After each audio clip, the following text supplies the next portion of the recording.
Good evening, everyone. Welcome back for another summer reading virtual program. Tonight we are talking about backyard chicken care, and I have Sara Drake, who's an extension agent for the North Carolina Extension Office here in Davidson County. And she's gonna share a little bit with us about chickens. If you have questions for her, feel free to drop them in the Facebook comments, or you can join our Zoom stream with the link, because we'd love to answer those. Hi, Sara. Thank you so much for joining us tonight. Thanks, Bethany. As Bethany said, I am Sara Drake, and I work locally in Davidson County, North Carolina as the livestock extension agent for North Carolina Cooperative Extension. So North Carolina Cooperative Extension has an office in all 100 counties, plus on the Cherokee Reservation here in North Carolina. So if you are not from Davidson County and have a question, you can connect with your local extension agent as well. If you're watching us from another state, all states have an extension program, and you should be able to find that program if you would just Google your state's name and cooperative extension. So tonight we're going to talk about backyard chicken care, and this is the airplane view. This is looking at it from 30,000 feet, and we're going to cover a lot of topics. But at the end, I have a link to a series of programs we did called Home Flock Series that will go into all of these topics more in depth. And so the PowerPoint, additional materials, and the recording will be in there that you'll get to view later. But at any time, if you do have questions, like Bethany said, just type those in and we'll answer those as well. So we're assuming you don't currently have chickens if you're watching this. And so where do you begin when you think about you want some chickens in your backyard? So tonight we'll talk about your purpose or why you want your chickens, and then what type of breeds you might want and will work well with you and your needs. And then we'll discuss some small flock care. So what is your purpose for having chickens? Do you want them for eggs, for meat, or do you want them for both, which would be a dual purpose that they can provide you with eggs and then meat as well? Do you want them as pets in your, just to have, to enjoy, and to offer some pest control by eating some of those bugs in your yard? Do you want it as just for your family, or do you want to transition this to be a business? Is this going to be your backyard flock, or are you going to have enough that you can sustain this and sell to others to determine your scale? So these are questions you need to think about and decide, because you can see on this screen, we have a white leghorn and a white Plymouth Rock, and they look very similar, except the white leghorn is more slender. And so that is an egg producing chicken, while that white Plymouth Rock is a little heavier. And so that is used for a meat producing bird. Both of these will lay eggs. But when you think about cattle, you have dairy cows, those that produce milk. And so they are not as heavily fleshed as a beef animal that's for meat. It's the same thing in chickens for eggs or meat. So once you determine what you're using your chickens for, whether it's for eggs, meat, both for you or for others, it's time to think about your breed. So there are many types of breeds. There are commercial strains of breed or heritage strains, all different sizes, all different temperaments. Think about the climate. When I talk about the climate here in North Carolina, we have very hot summers and typically more mild winters. And then the birds that you want, are you able to source them or find them from someone locally or get them shipped in? So to do your research, Oklahoma State has this website that lists all of the chicken breeds, and it will give you their history, their characteristics, uses of the breeds, and other information such as their size, what color eggs they'll lay, all of that information that will help you decide what's best for you and your family. So we mentioned commercial strains and heritage strains of birds. Commercial strains of birds have been selected for high level of production for us in the food industry. So they grow rapidly, mature early, and they produce well in smaller spaces. Commercial breeds of egg layers tend to be flighty and not as good as choices for smaller backyard flocks. So this would be something like a white leghorn. They're very flighty. I do know some that have those in their backyard flock, but know that they're not going to be one that you're going to be able to catch easily if you need to catch them. And so just understand some of these differences so you don't get a breed that you're not comfortable with. The heritage breeds, they grow slower. They can raise their own young if you have a rooster and you want them to hatch out some of their own chicks. They are meant to be outdoors and have fewer health problems, and there's many choices that you can choose from. So when it comes to size and temperament, you want to think not only of the size of the bird, but the size of the space that you have to put your coop, to put your run, to think about your flock size as well. So when you think about your size of chickens, there are standard size chickens, which are just your normal regular chickens, and there are bantams. Bantams are 1/4 the size of the standard. So they're a smaller bird, which you could have more of in the same space as what you could a standard.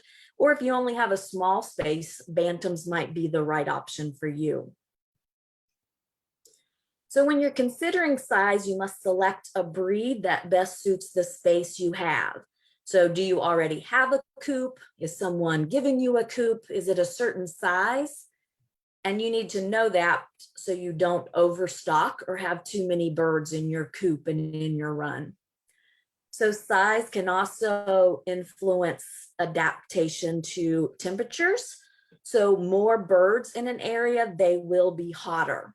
So in our hot and humid summer climate, you want to make sure they have enough room that they can spread out. Size can make management easier or more difficult, depending on the size that you personally can handle. Another just tidbit for flock size, flocks of less than 10 hens should not have a rooster. So your hens will lay eggs regardless of whether a rooster is there or not.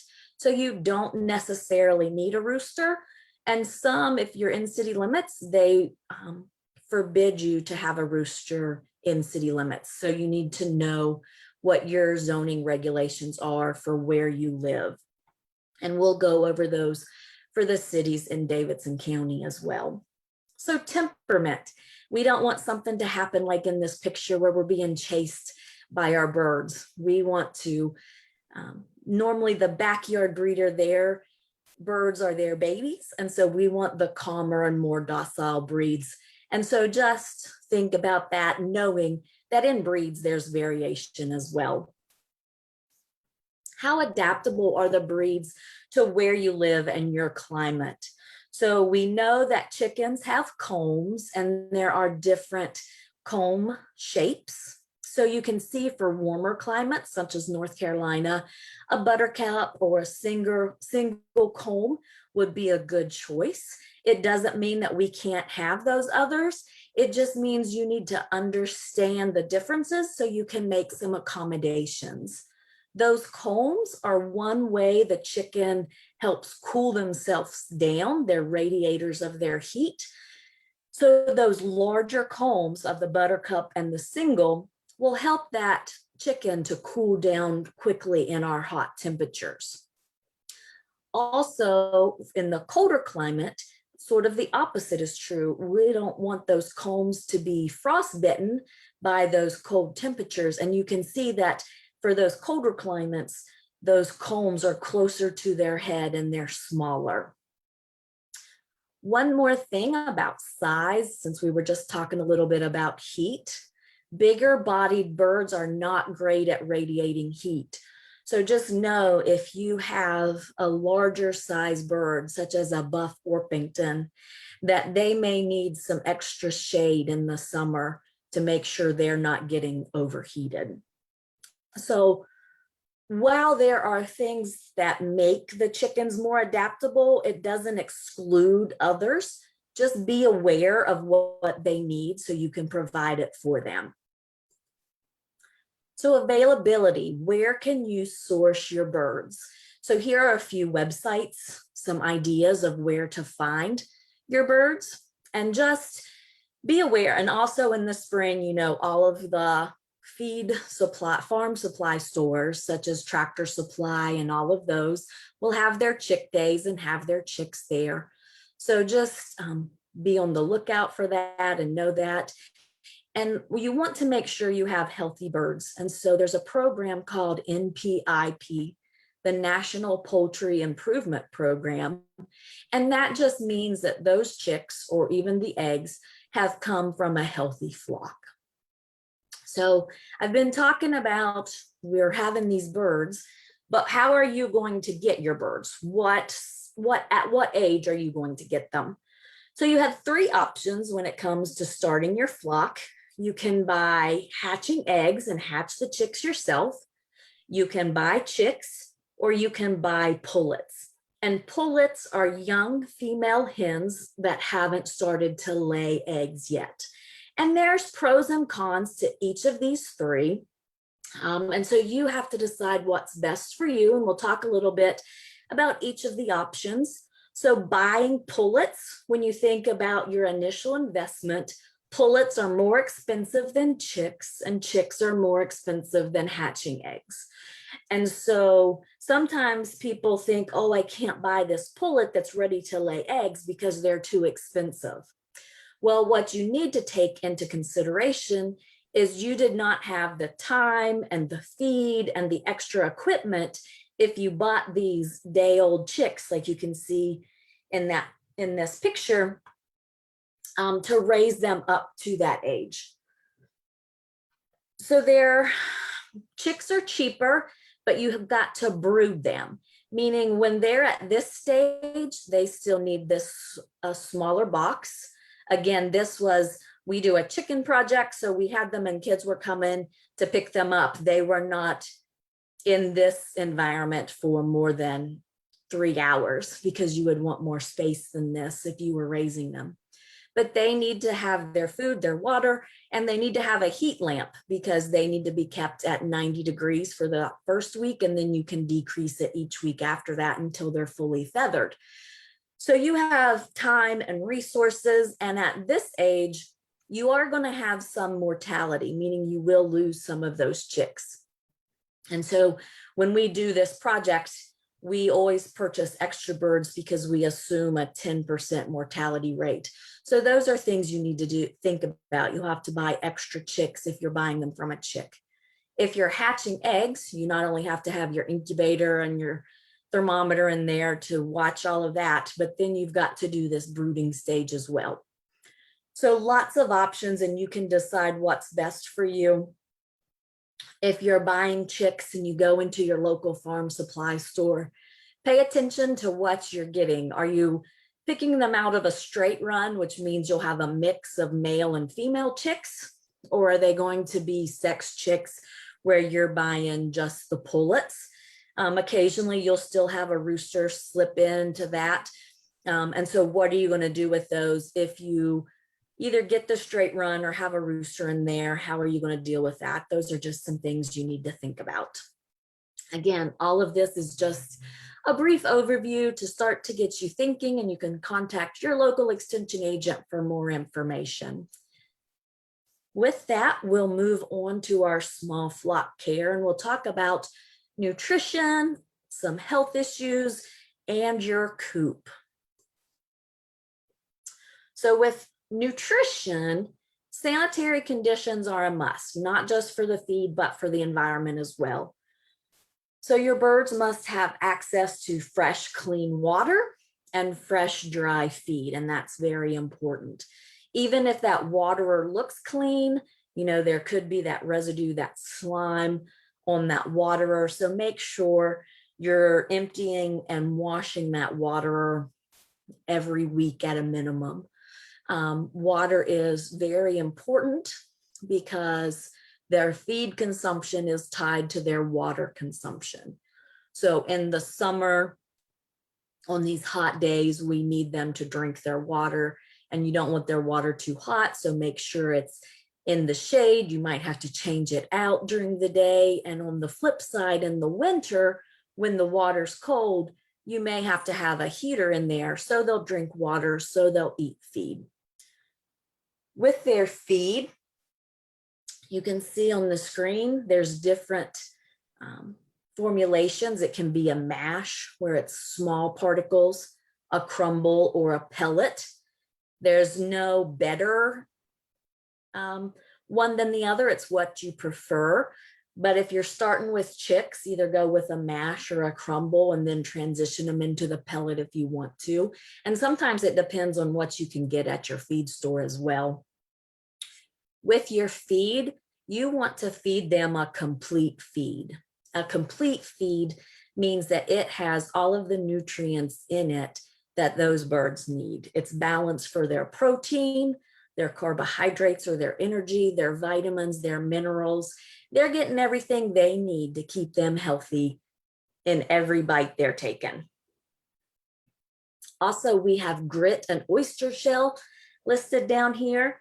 So grit is essential for any bird consuming large particle size feed, or if they're out in the grass or free ranging or eating kitchen scraps. So it's best to give your birds free access to grit, and they will take what they need for proper digestion in their crop. So start chicks on grit once they leave the brooder or are introduced to outside forages or feed. And if your birds are free ranging or have access to the ground, they can typically find enough particles to substitute that, and they won't need the grit as often. If you have layers, they need free choice oyster shells prior to starting to lay eggs, and you can feed those free choice as well. So chickens are omnivores, which means they'll eat their grain, they'll eat fruits, they'll eat vegetables, they'll eat insects. They can get some of their nutrition from pasture grasses as well. So again, choose a complete feed that's balanced for their needs, and feed the right feed for their age and stage of production that we'll talk about on our next slide. But as you can see here, it's okay to give them fruits and vegetables. But what you want to do is to treat that like dessert. While all of us would love to have a dessert bar all day, every day, where we could just go eat what we want when we want, we know that's not the healthy thing for us to do all the time. So feed this selectively, not all the time, and don't put out more than those girls can eat within about 20 minutes. Because it could cause issues with other varmints, such as mice and rats that want to come in there. You could have food spoilage if they didn't eat it. So just don't give them too much that they can't eat them up right away. Some people feed scratch, and scratch is mainly corn, which will provide them carbohydrates or energy. And you can feed that as a treat, but it should not be their main feed. So I said we'd talk about what we should feed them for their age and stage of production. So if you have layers, which most people with a backyard flock, that's what you'll have. You start with a chick starter feed, and you'll feed that for the first 6 to 8 weeks, and then you'll switch to a grower feed through about week 18, right before they start laying. And then you'll switch to a layer feed, which has a higher amount of calcium in it. If you are feeding out broilers, which are your meat birds, you're going to start them on a chick starter, just like your layers. You're going to switch them to that grower feed a little bit easier, and then they're just going to stay on that grower feed until you process them. Okay, So we're going to move on. I said we're moving through things really fast. So a little bit about health issues. So most poultry diseases can be prevented by providing good management and excellent sanitation in the coop and in their yard. So with that, if you manage it well, if you can clean and sanitize it, provide them good ventilation in the coop, fresh, dry food, good, clean water that you've already talked about, and dry litter. So you're cleaning out that coop regularly to make sure it's clean for them. We'll talk about all of these, but some things we're going to move on to the next slide. We'll talk about biosecurity. But if you already have birds and you're getting new birds, one thing you want to do is isolate those new birds for anywhere from 21 to 30 days before introducing them to your other animals. That will just, if any of those new birds had any health issues, you'll be able to see them and they'll manifest themselves before they would spread to your flock. And so that's just one good way to help keep everybody good and healthy. Okay. So biosecurity, if you've not heard of that term, what it means is just keeping your animals and your property safe from diseases. And so it's the most important aspect to raising poultry, and you want to be able to control what you can control. And with biosecurity, there are 6 steps.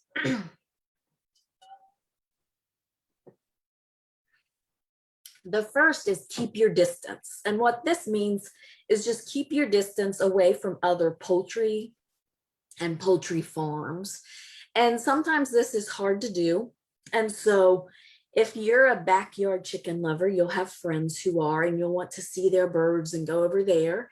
And that's fine. We'll talk about this later on, but have the clothes you wear there and the shoes you wear there. Make sure you don't wear those around your coop and your birds, just to help with that control. Keep it clean. This is meaning everything with your birds. Keep their coop clean, keep their run clean, keep their feeders, their waterers, anything else there, keep it clean.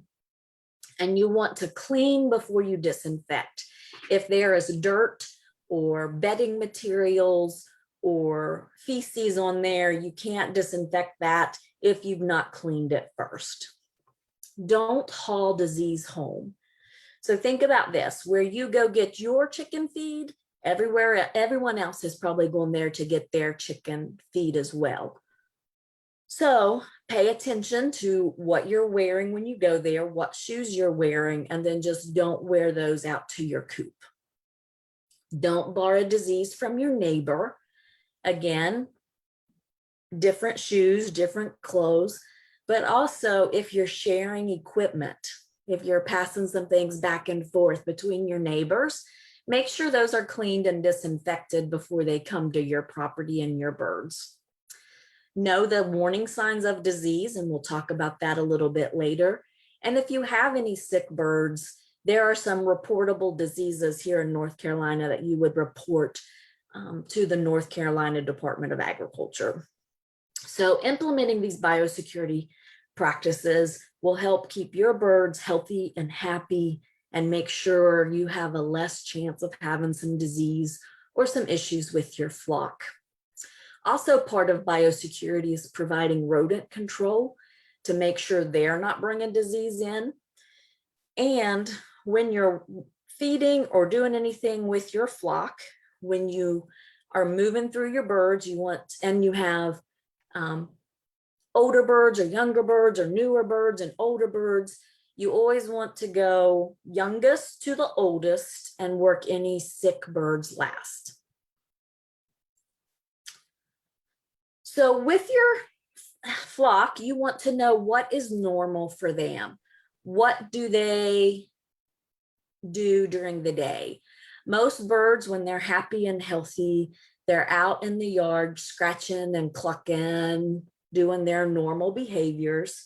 what their feed consumption normally looks like, how many eggs they're typically producing. And you need to know what normal looks like so you'll know when something is wrong. So is there an unusual drop in egg production or feed consumption, or they're just not acting normal? That's when you know to investigate and look for some things to see what could be wrong with your birds. So with flock health, there are some common diseases for poultry that we won't get into, but if you do that home flock series, we have a whole session on just health. So know signs and symptoms of the common diseases. So you'll want to know what system is affected, whether it's the respiratory, digestive, or neurological. And once you know that, then you can narrow it down some more. But for respiratory, it's just like us. You'll look around the eyes for signs of respiratory infection. So do they have watery eyes? Is there some discharge from their nasal passages? Are their eyes swollen? So of course, respiratory diseases affect that respiratory tract. They're the most common in chickens and they spread very quickly between the birds. So conditions affecting the intestinal tract generally result in the change in the amount, consistency, or look of the bird's normal fecal droppings. So know what those normally look like. Coccidiosis is the single most common cause of death in young birds. So when you have chicks, look for a chick starter that has coccidiostat, and that will help that issue as well. So we've talked about some of those things to watch for, but look for birds that appear weak or with ruffled feathers, and just know your birds are animals of prey. So they're going to try to hide things from you because it's always the weakest that are picked on the most. So in addition to those, there's other pest management issues that you need to consider that include rodents, wild birds, and your internal and external parasites. So rodents are enjoying just about everything that you have there for your chickens. The food that they have, from their feed to their eggs they're producing to any veggies or anything else you're sharing with them, they'll eat those.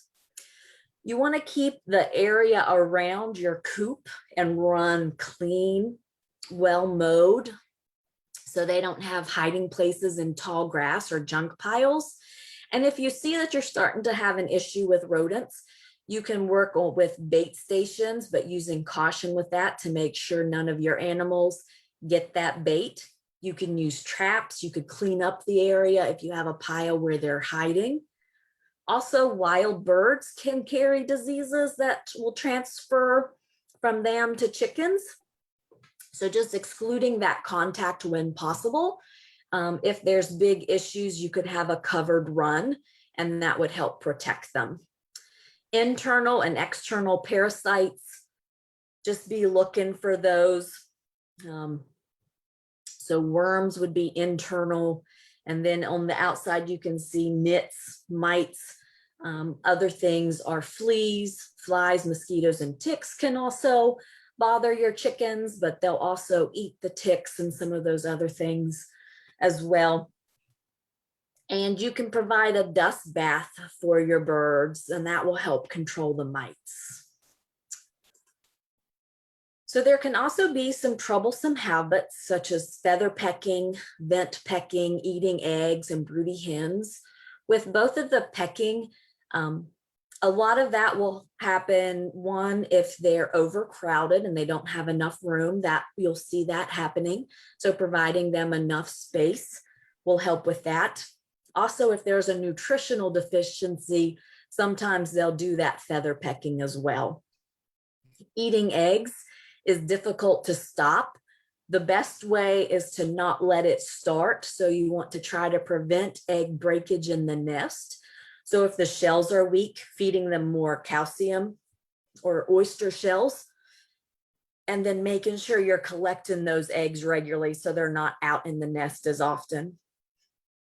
A lot of people like to feed the eggshells back to their birds, which is okay to do, but I would suggest just sort of grinding those up so they don't really look like a full eggshell, so you won't start that habit.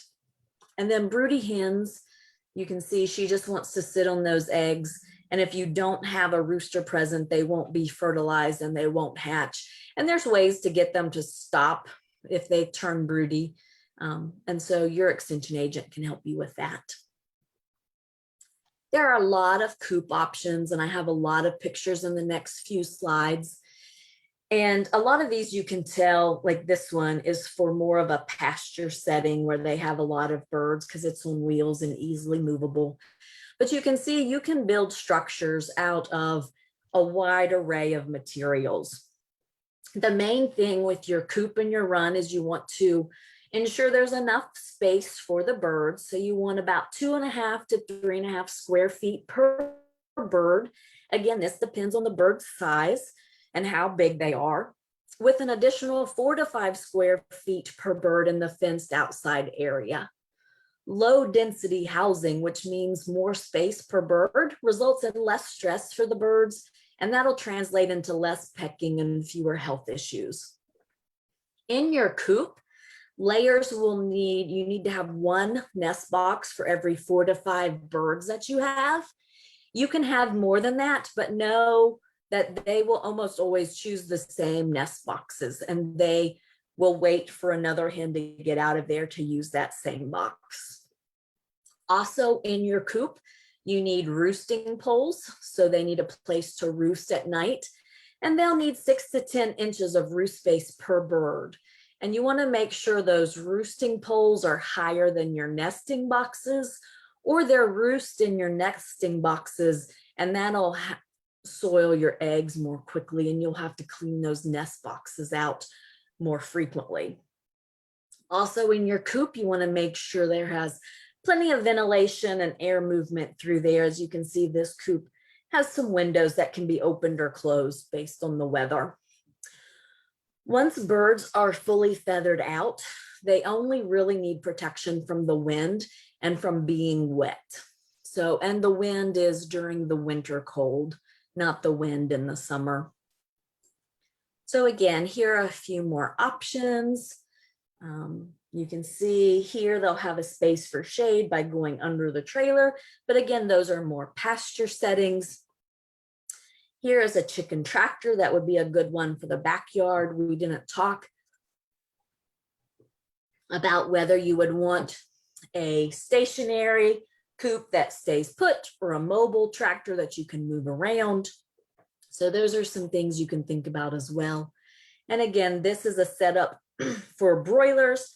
It's a movable coop, but then, so they're moving it through the pasture as well. So it doesn't have to be fancy. You can design and build your own one, just whatever works for you and your environment.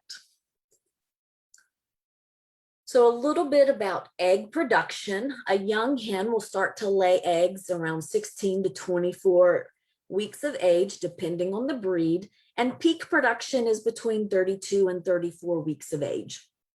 So on average, hens should provide 100 to 150 eggs per year, and they need 14 to 16 hours of daylight to produce the eggs.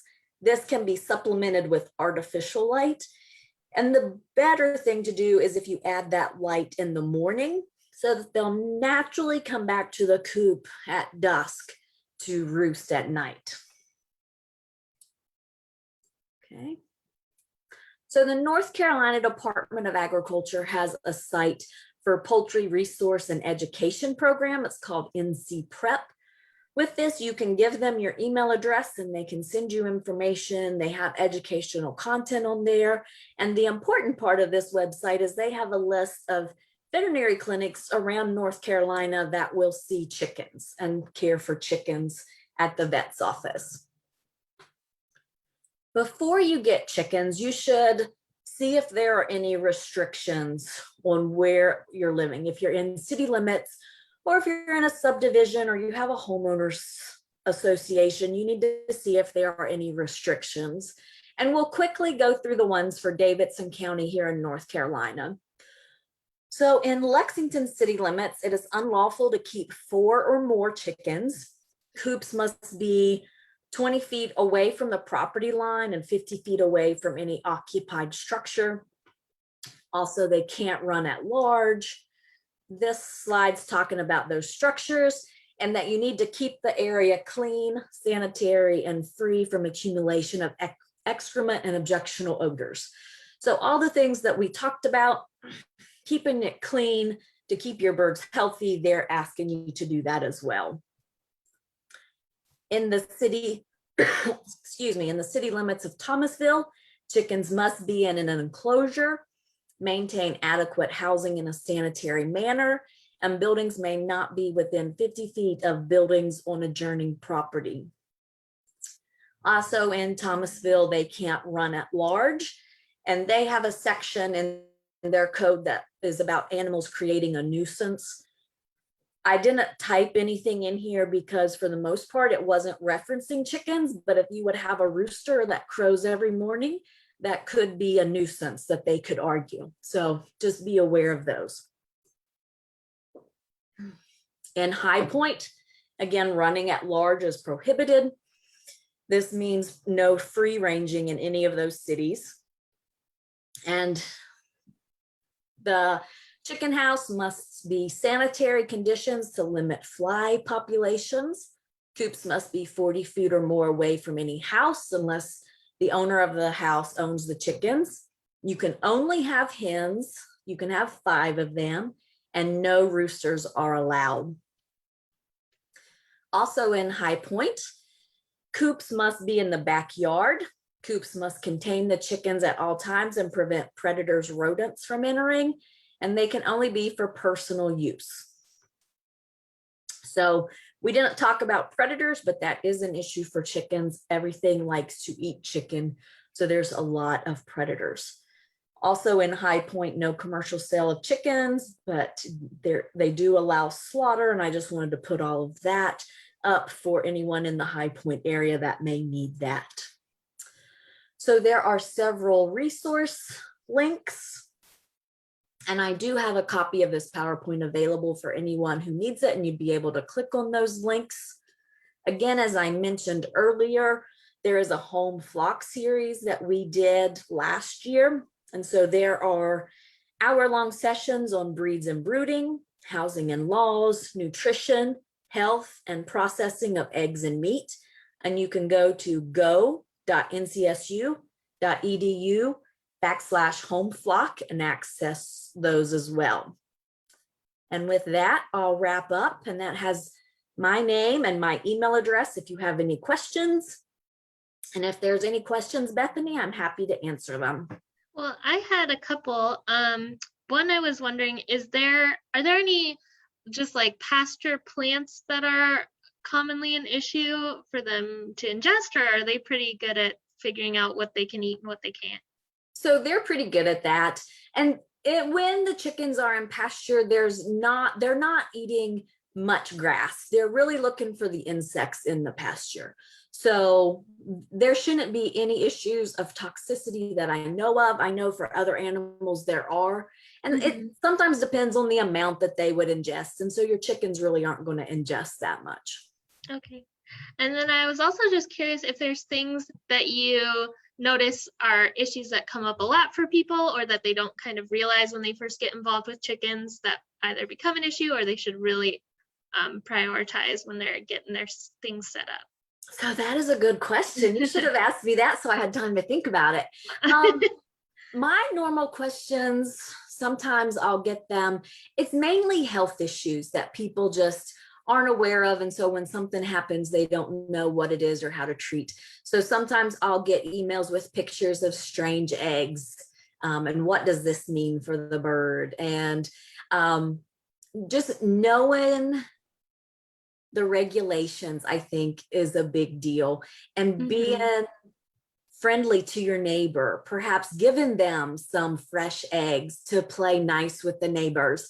Because I'll also sometimes get phone calls saying, is my neighbor allowed to have these? And so again, Extension is an educational agency, not a regulatory agency. And so they Mhm. call me and I can't really help them except to say, unless there's rules, then yes, they can. But you could see all city limits in Davidson County don't want them free ranging. They want them contained on your property. Mhm. Well, excellent. Those are all the questions I have for today. Thank you so much for coming. I will try to post a link to the PowerPoint below this video. So if you're watching and want to access that and see all those wonderful links to all the great resources, you can. And I hope you all learned a little bit about chickens. I know this is just kind of an introductory class to the world, but the extension office is such a wonderful resource. So I hope that if you are looking to get some chickens, that you'll reach out to Sarah, or if you're not local, to your local extension office. So thanks everyone. Have a wonderful evening.